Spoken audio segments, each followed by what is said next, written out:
بنو امیہ کا سب سے حسین بادشاہ سلمان بن عبد الملک، سب سے حسین 42 سال کی عمر جوانی۔ جب اس کی میت کو قبر کے قریب کیا گیا تو لاش ہلنے لگی، تو ان کے بیٹوں نے کہا ہمارے ابو زندہ ہیں، سکتہ ہو گیا ہوگا، ابھی زندہ ہیں؟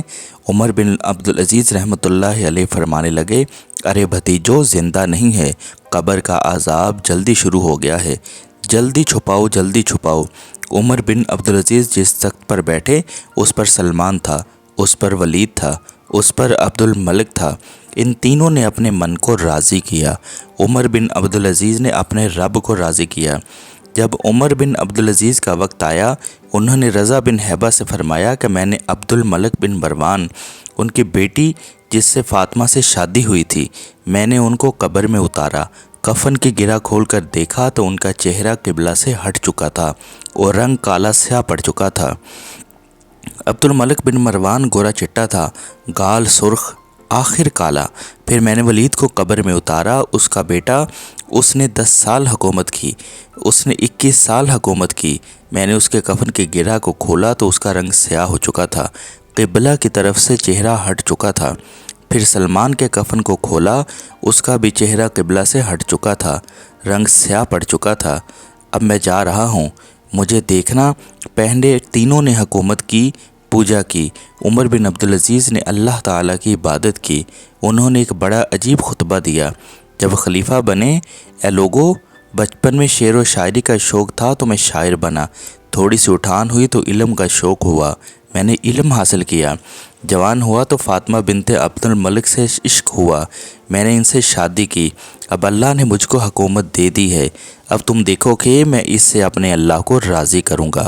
بنو امیہ کی وراثت میں حکومت آ رہی ہے، ان 3 بر اعظم پر حکومت ہے، اور ایسا رعب و دبدبہ بنو امیہ کا کہ کوئی ان کے سامنے سر نہیں اٹھا سکتا تھا۔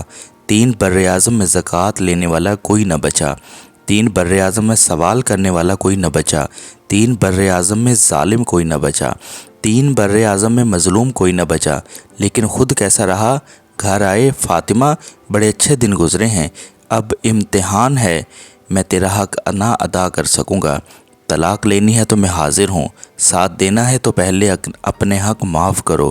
سیاسی لحاظ سے فاطمہ جیسی عورت تاریخ میں نہیں آئی، 7 نسبتوں سے یہ شہزادی ہیں۔